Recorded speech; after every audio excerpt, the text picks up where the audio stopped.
Matapos ang paglubog ng MV Our Lady of Mount Carmel sa Burias Island, inilagay na ng Philippine Coast Guard sa antas na search and retrieval ang isinasagawang operations doon. PCG ang mga nawawalang pasahero at patuloy pa rin ang paghahanap sa mga ito sa kabila ng masamang panahon.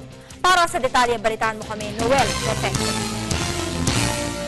Search and retrieval operations na ang pinatutupad ng Philippine Coast Guard sa Burias Island, kung saan posibleng makita pa o mahanap ang 7 pasahero ng lumubog na Our Lady of Mount Carmel noong nakaraang linggo. Kinilala ng Coast Guard authorities sa mga nawawalang pasahero na sina Abigail Barredo at Noan Manokan ng Mandaon, Masbate at 78 years old na si Leticia Andaya. Lahat sila ay nakalagay sa manifest ng roll-on, roll-off passenger vessel. Habang ang 4 na sina Fe Rapsing, Arian Comidor, Jonas Comidor at Jocelyn Danao ay unmanifested.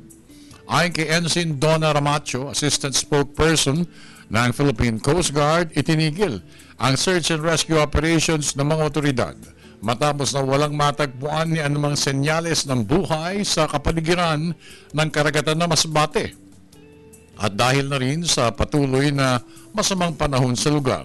Sa ngayon, pansamantalang itinigil po yung search and rescue operation. Zero visibility ng water doon sa area. Dito sa bandang to, dito sa along Masbate na coastlines, dito sila nagkakandak ng operations. Yung totoo ba na masyadong malalim yung area dyan sa may Masbate Bay o Masbate, karagatan ng Masbate? Yes, actually, malalim talaga dito at yun yung problema natin na sa pag-retrieve ng pagkuha ng barko kasi sobrang lalim.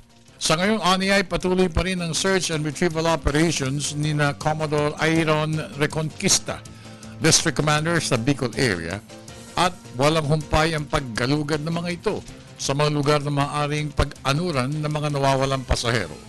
Umaasa pa rin ang lahat na mayroon silang matatagpuan.